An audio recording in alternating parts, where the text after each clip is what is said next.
halina't sumayaw sa tinig ng kahapon. Kamusta mga katropa? At welcome na naman sa ating Tol, anong latest? Number 21. Okay, so alam naman natin kung nakapagbukas na kayo. So, dumating na ang rikit ni Kawaki at sasabihin ko sa inyo, maganda man o hindi yung kit ni Kawaki, ako ay magsasamon. Bakit?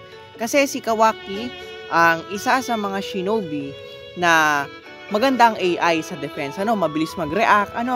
Bali, inalis ko lang siya lately dito sa aking fort kasi pat 2 siya. Hindi ko pa siya napapatri. So, mas mahina siya. So, I prioritize putting pat 3 shinobi in my defense. Dahil kahit medyo busted yung AI nila, so I decided to do that kasi mas mataas yung at least yung survivability nila compared kay Kawaki. Pero kahit noong before etong rikit na to ay napaka-OP niya. It's been more than a year nang dumating yung rikit niya before. And yes, sa fly-in room, effective pa din siya. So, we'll see if kung ganun pa nga din si Kawaki. But I hope, hindi nagbago yung AI niya. And yes, I intend to summon and I will spend that 600 Shinos. And I will post a separate video of my summoning. But for now, dahil wala namang gaanong update, so we will go to the Kawaki's Rikit na agad-agad. So alam kong unusual itong pagtotol latest ko, kasi kung mapansin niyo, bihira ako o isang beses lang ata ako nag AOM tol latest. But now I decided kasi maganda na rin na since kino-cover din naman ng tol latest yung latest do sa Rikit nung Shinobi, so I decided to integrate it na dahil yun namang ibang tol latest ay talagang kasama na talaga yung Shinobi analysis, Shinobi Rikit analysis. So punta na tayo sa EX ult ni Kawaki. Ano ba ang bago, anong latest sa kanya? So tingnan mo natin yung animation. Yan, so bagamat alam naman natin na through the leaks of cheaters and hackers yung animation, so at least dito magkakaroon tayo ng close-up look, kung full room ba ito, gumigit na, etc. So check natin, so alam naman natin magdadash yan, tingnan natin kung kahit ikas dito ay malaki yung damage niya. Okay, so kung makikita natin para siyang yung kay Wandering Ninja EX Ultimate, at kailangan syempre ay ipupuntirin mo din doon sa kalaban. Nasa harapan mo din yung kalaban kapag ikakas ito, at mabilis naman yung animation, so maganda. Hindi siya magli-leave ng a certain point kung saan pwedeng mag-counter attack yung kalaban, pero hindi siya guaranteed full room. So tingnan natin ang stats. Yan, so tingnan natin ang stats ni Kawaki. Okay, so ano ang bago dito kay Kawaki? So to tell you the truth mga katropa, generally, walang kakaiba sa Rikit ni Kawaki. At in some opinions, and I believe I can also support that, dahil mas OP pa yung old EX Ultimate ni Kawaki, yung 5th anniversary. Bakit? Kasi dito nawala yung nagdi-decrease ng invincibility by 2 seconds yung EX Ultimate, dahil yung 5th anniversary EX Ultimate ng Kawaki nadi-decrease yun. Ikalawa, revive cancel siya, while at the same time may revive again buff siya kapag full bar yung EX Ultimate, kaya mas OP siya. Dito anong meron lang, so aside from the usual buffs na makikita natin, so nagdi-decrease na evasion, attack, defense, something like that, decrease CP and whatever, so unang-una syempre may color protection to, at alam naman natin kailangan na yun ngayon, lalo si Bandai naglalabas ng mga event na kung saan may mga color protection yung kalaban. At isa din yung dahilan kung bakit gusto kong magsamong kay Kawaki, I need a shinobi with that breaks a purple color protection. So ito yung kaibahan niya dun sa old EX Ultimate. Ikalawa, more on invincibility buff ang binibigay ng EX Ult ni Kawaki. Pero may kaabang-abang na bagay dito. Bakit? Kakaiba yung EX Ultimate, yung invincibility buff ng EX Ultimate ngayon ni Kawaki. Bakit? Kung mapasinin nyo, before siya mag-level 8, no, so may invincibility buff ka na. Pag nag-level 8, yung EX Ultimate, yun daw, invincibility buff ay mag-increase kung makikita ninyo. The duration of invincibility increases. Pag nag-level 15, max na, ha? Pati yung duration na naman invincibility, tataas na naman. So, ano ibig sabihin nito? Gano? Ilang segundo yung invincibility nun? As we all know, na-nerf yung invincibility buff dahil sa dami ng jutsu ngayon na nag-i-strip nun, ano? Not to mention the new versions of LB this 2024. Ano?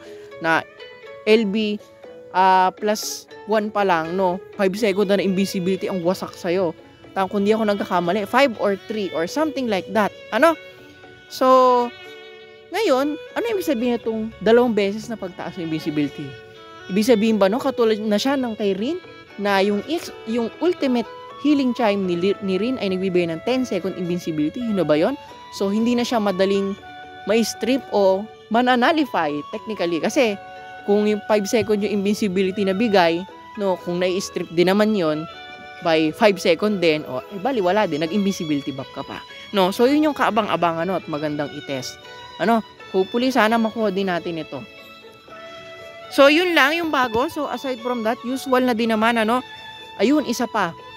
Yes, may revive again buff uli itong new EX Ultimate ni Kawaki, pero pag na-revive ka dito, meron ka pang chakra. Ano po? Hanapin natin. Saan yun? Kung di ako nagkakamali. Yan. Revives the user once and recovers their CP. So, para siyang yung EX Ultimate ni NTL. Na kapag nabuhay ka, kung na-drain ka man ng chakra before ka mamatay, ay may asahan mo na makakabawi ka sa pagbuhay mo dahil meron ka na agad instantly chakra. So, dako naman tayo sa LB ni Kawaki. Tingnan muna natin yung animation. Yan. So, kung makikita natin, at kung nakita nyo din naman yung mga leaks, siya ay biglang merong parang saglit na hihigop bago sasabog. Tingnan natin kung nanghihigop nga ba siya.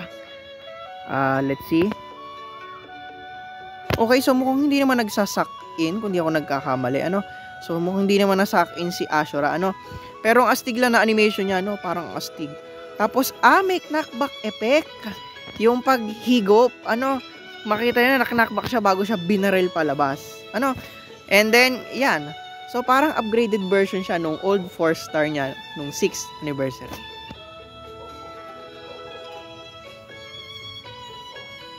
Yan. So, tingnan naman natin ang mga buffs or debuffs na binibigay. So, forces the Karma Strength to unleash it in a straight line. Yes, straight line na naman. Yes, ito po ang bago. Hugely decreases the enemy CP, So, sinusundan niya yung 2024 LB trend, Hugely na yung CP na dinidecrease and decreases the enemy's sail resistance. So, yan po yung mga bago, And, nagbibigay siya ng status effect immunity buff sa allies on the same floor, So, yun lang naman yung nakita kong bago dito sa kanyang LB, Of course, as we all know, pag na plus 1 na ito, so matindi na yung strip niya. Kung makikita natin, ito yung sinasabi ko, so plus 1 pa lang na LB, nakaka-strip na siya ng invisibility by 4 second, dagdag mo pa pag plus 2, pati yung status effect ay nakakapag-strip na din yung LB, so usual na din naman itong mga bagay-bagay ito, alam na din naman natin ito, So, dadako na tayo lastly dito sa 4-star ni Kawaki. Okay? So, tingnan muna natin yung animation. Yan. So, kung nakita nyo na din yung leaks, so kung makita nyo, magdadash siya and then mag-iiwan siya nung parang, ano ba yun? Ugat. So, tingnan natin, So, kung makita nyo, mukhang, siya, area of effect din. Kasi parang napansin ko nung medyo lumapit yung nasaktan siya.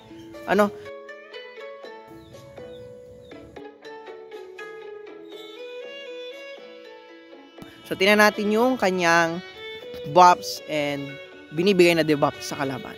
no? So, transforms right arm into hardened shell and charges forward, causing damage, ano? So, nag-inflict siya ng seals, load movement, and etc. No? So, alam na rin naman natin itong mga usual na ito. Pero anong kakaiba sa kanya? So, sinusundan niya din yung 2024 trend ng mga 4-star, ano? Dahil kahit 4-star pa lang, kaya na niyang mag-double strip, ano? Dahil it decreases the enemy's invincibility buff by 4 seconds and status effect immunity buff by 5 seconds, and also this damage reduction buff by 5 seconds also. Ano? And aside from that, ano? So, usual na rin naman yung mga buffs na binibigay niya, ano? Kung makikita ninyo. And yes, madamot siya sa buff, hindi mo siya nabibigay ng team invincibility buff. Ano? So, all in all, in my opinion, should you summon on Kawaki? Since 1 month na lang ay 6.5 anniversary na, at alam naman natin, kapag anniversary ay mababa yung drop rate at lalo pang pinababa nitong nag 6 anniversary. So, expect the worst. Ano? Yun na lang. Expect the worst ngayong darating 6 anniversary and save your Shinos if you don't need Kawaki. If you don't need a Shinobi that breaks purple color protection. In my opinion, prioritize the anniversary units. Kasi alam naman natin, pag sinabi anniversary units, OP yan. Sure na sure, OP yan. Ano? So, if you want a more OP Shinobi, save and prioritize anniversary Shinobi. Pero, kung may enough Shinos ka naman, pay to win ka naman, o at least free to play ka na marami kang ipon, at gusto mo naman si Kawaki, of course, summon. Because in my opinion, yung kit ni Kawaki, even though medyo a bit disappointing lang naman, ano, dahil nawala yung revive cancel ability ni Kawaki, ay solid naman yung kit niya in my opinion, ano. So maganda naman, ano, especially yung revive again niya, meron pang chakra restoration, ano. So in my opinion, solid yung kit niya, ano, and I think maganda siya pa rin. In just theoretical analysis ng mga data na nakuha natin ngayon, maganda pa din siya sa fly-in room, ano, with those new kits kung makikita natin, ano. And sadly, no, hindi siya nagkaroon ng damage nullification buff, ano. Siguro kung may damage nullification buff siya, maganda siya sa revival. Medyo may kalakihan naman yung range ng ano niya, bagamat hindi full room kung makikita natin, ano. And in my opinion, base sa nakita ko, mukhang mas malaki yung ng konti, yung pagsabog nung duo dash nila ni Naruto kumpara dun sa kay Wandering Ninja. Ano? Pero in my opinion, kung katatunin ko, lalagay ko siya sa revival mat, I would prefer to use the old X Ultimate. Kasi para at least, kung alam nyo naman, kahit medyo nerf ang revive again buff ngayon, is marami pa rin Shinobi ngayon ang may ganyang buff, no? So, it's less chance din at least na in percentage na ma-prevent natin yung kalaban na makarating sa final room. Ano? So, yun lang mga katropa. All in all, solid ang kit ni Kawaki, ano? But prioritize 6.5 anniversary if you don't need Kawaki. If you need Kawaki, go ahead and summon, and if you like him. So, yun lang mga katropa. Susunod na, after nito, hintayin nyo na lang ang aking summoning video with Kawaki. Dahil kung makikita ninyo, meron tayong 663 Shinos, no? So, enough yan para makapag-summon tayo ng 2 beses. Dahil 250 itong discounted. And then, yung kasunod ay 400. So, yun lang mga katropa. Kita-kits! Kaya